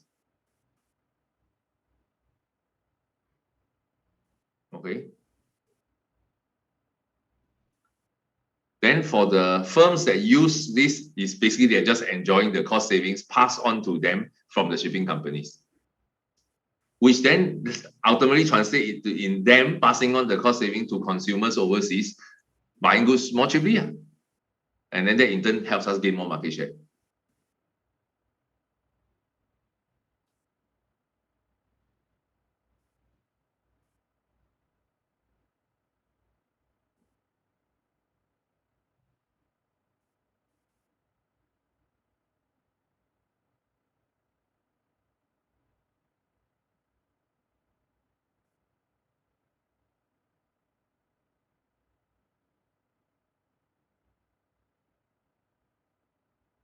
Okay. Can?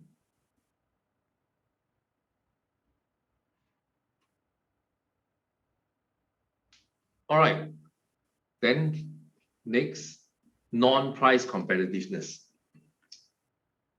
Non-price competitiveness, right, has three aspects. There are only two on my screen, so I'm going to add a third one. So, encouraging R&D in terms of product innovation.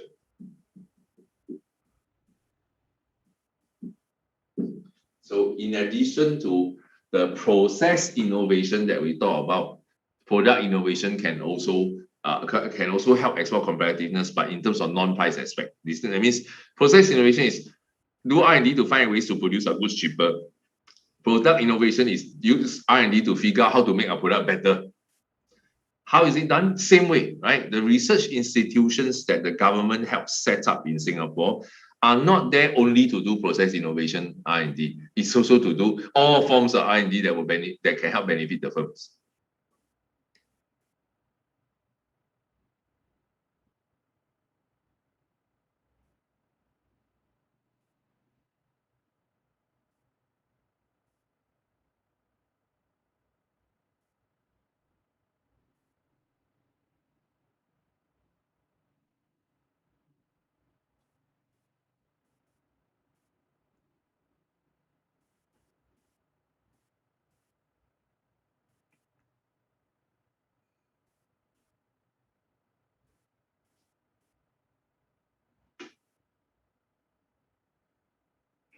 All right.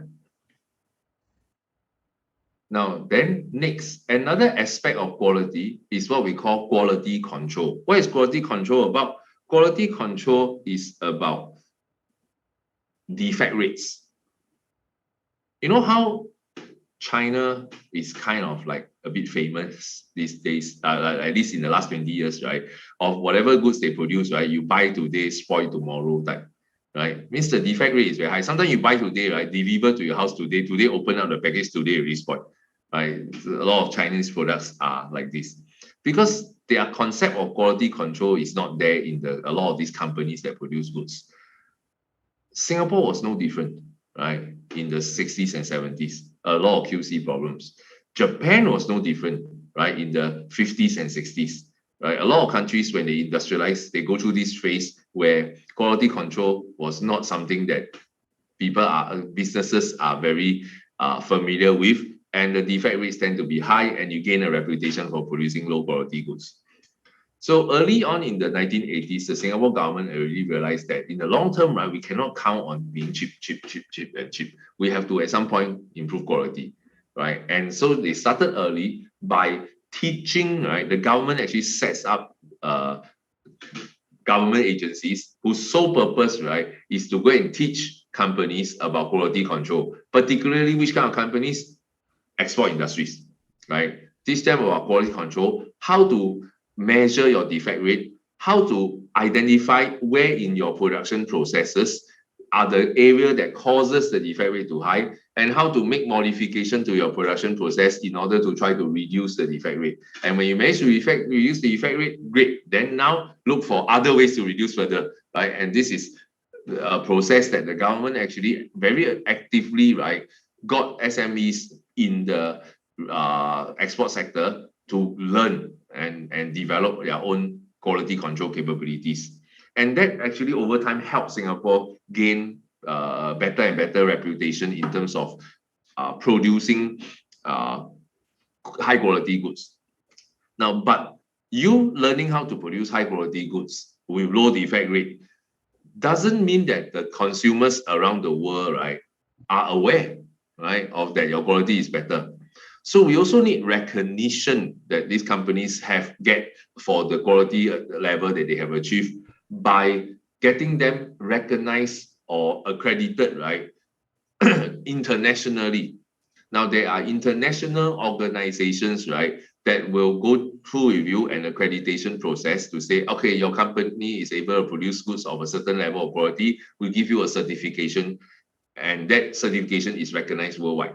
Now, but that certification process, right, can be very arduous, and especially in the 1980s, right, where a lot of the export sector are made out of SMEs who are owned by businessmen who are not necessarily highly educated, and where they were educated, often educated in Chinese. They certainly don't have the technical training and the legal training, right, to go through the very arduous process of getting your company accredited. They don't know how to do that, and it's extremely complicated. So then what the government did was to set up government agencies to help this company who wants to get recognized internationally for the quality standard they have achieved, by helping them navigate through this very difficult process and helping them finally get a recognition for the quality that they have managed to achieve.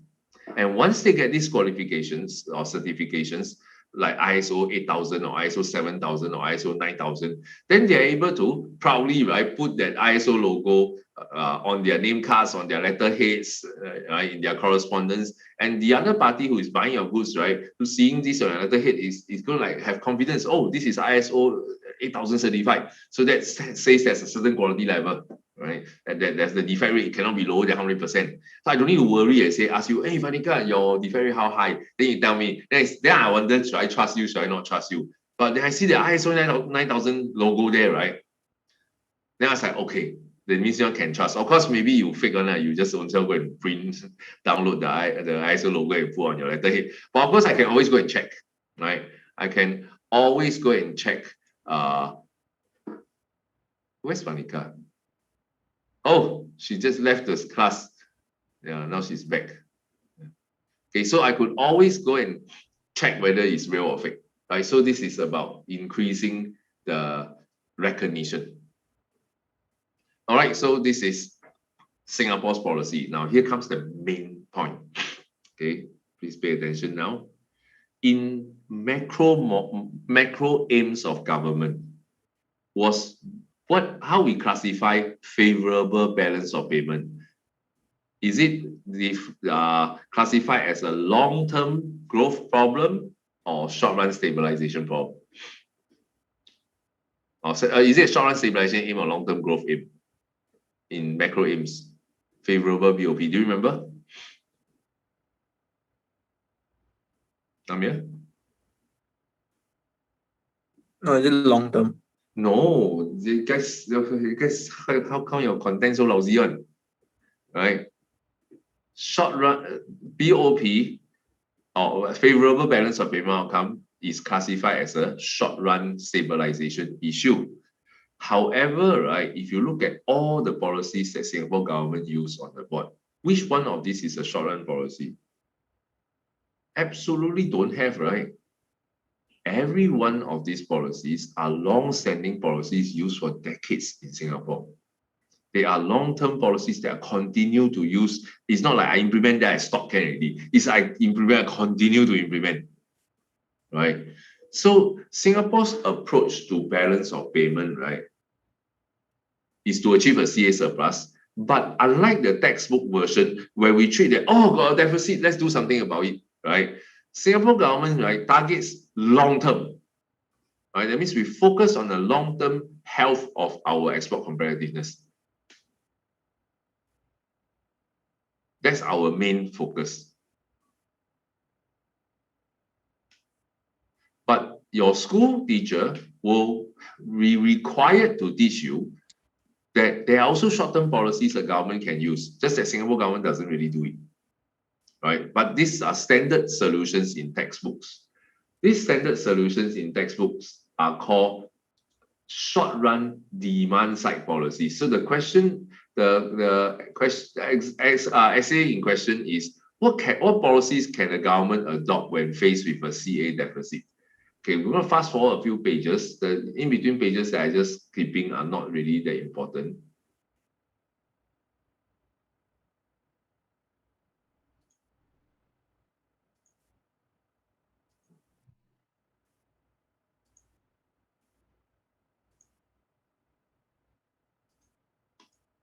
Right? What policies can a government adopt when faced with a persistent CA deficit? Now, notice I added the word persistent from the previous version because, right, so the slides in between this, the what policies to adopt for a CA deficit versus what policies to adopt for a persistent CA deficit, those slides in between basically explain why we don't really worry about a temporary deficit, right?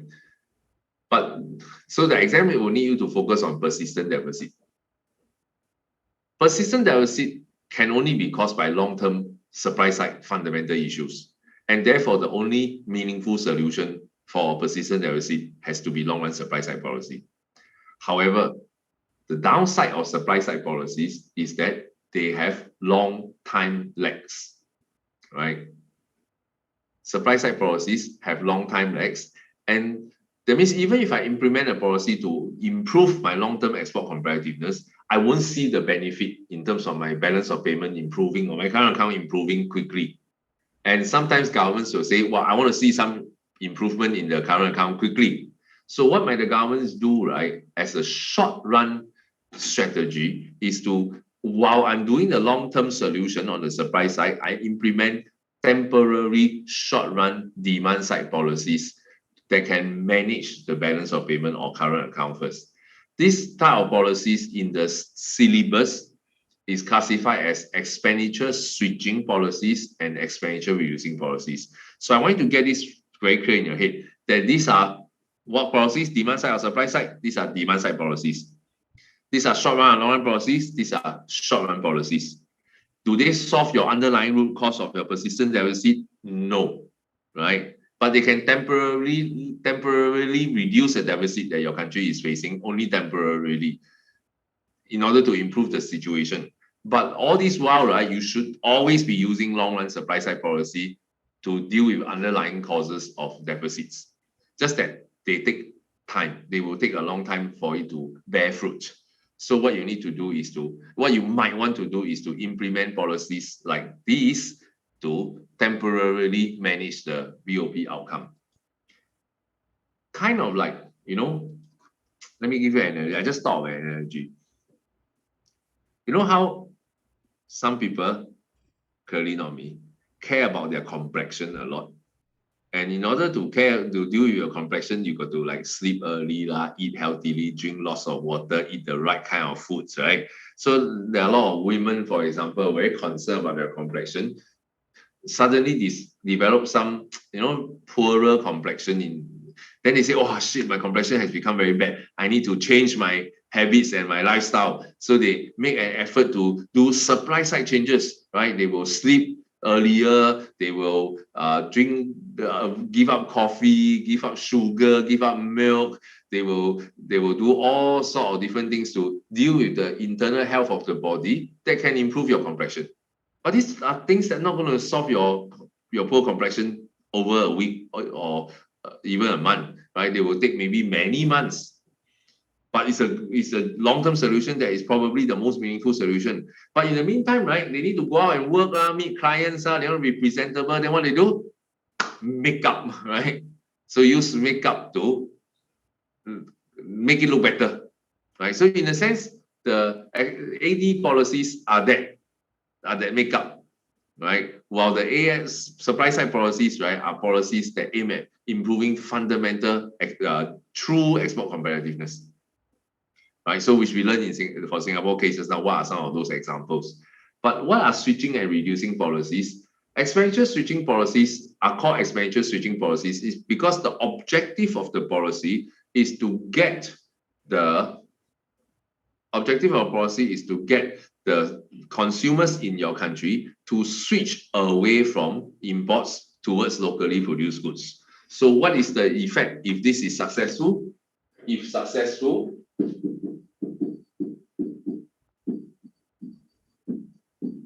M falls and CD rises. Now, because CD rises, then the side effect is AD rises. So expenditure switching policies are policies aimed at reducing import expenditure and therefore increasing the current account surplus. But the side effect of that policy is expansionary on the economy. Okay. Now, what about expenditure reducing policies? Expenditure reducing policies are called such names is because the aim of the policy is to reduce the demand for imports by reducing total demand for goods and services, making people buy fewer goods. So if successful,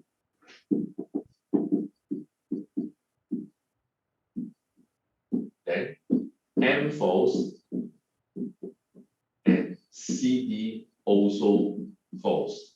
But the CD falling will now have an effect of lowering AD. So your expenditure reducing policies intended objective is to lower import expenditure, improve your current account. The side effect on AD is that it's contractionary. So then the question you have to ask yourself is, so do I combine the long run supply side policy with a short run switching policy or reducing policy? Then the answer has to be, it depends on the state of the economy. If the economy, right, was facing a current account deficit, but the economy is currently operating here at this point, then, and you have a current account deficit, persistent. So you need your supply side policies to deal with the persistent deficit. But in the short term, you might want to use expenditure switching policies to reduce the deficit first, but have a side effect of boosting AD and helping the economy get closer to full employment. But if on the other hand, you have an economy that is operating here, then in this case, right, the government of that country facing a deficit will use the long run supply side policy to do underlying problem and combine with a expenditure reducing policy, because the side effect is to dampen AD. Okay, so which policy you combine with depends on your state of the economy. Which supply side policy you use depends on underlying root cause of your persistent deficit. Which short run demand side policy you combine with depends on the state of the economy. If it's below, then we use switching. If it's beyond full employment, we use reducing. Question, what happens if the AD intersect the AS here to begin with? Neither below nor beyond. Then do I use switching or reducing?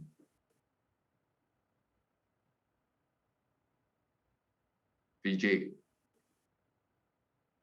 Below I use switching, beyond I use reducing. Exactly at the right place. Then what do I do?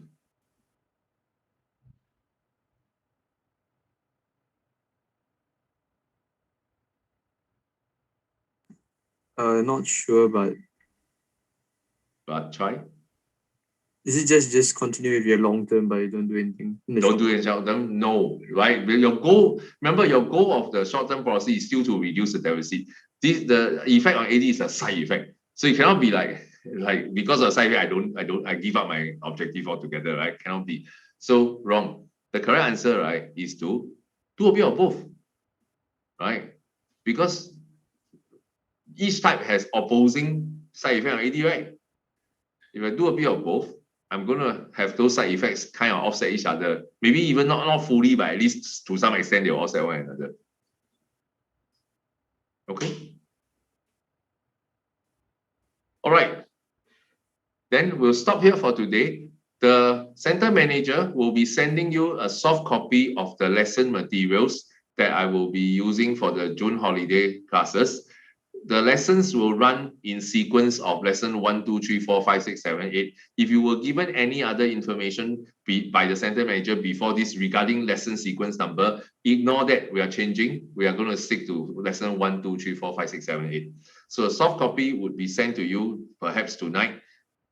And if you need a hard copy, please do not come to the center to collect unannounced. Call up the center manager or text the center manager, say, I want a hard copy because I don't have a printer, right?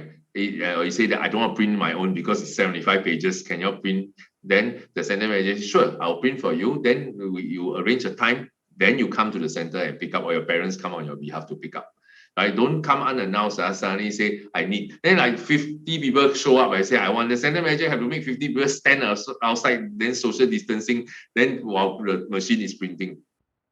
Okay, so please let her know in advance you're coming to collect so that she has ample time to print. So no, I leave my house, I on the way down, call Auntie Mary. Auntie Mary, can you print the notes for me? I'm on the way now. I reach in 10 minutes.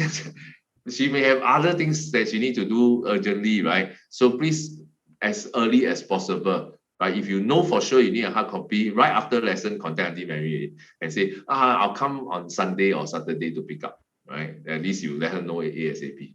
Okay? All right, then I'll see you guys next week for the June holiday lessons. Okay, bye-bye.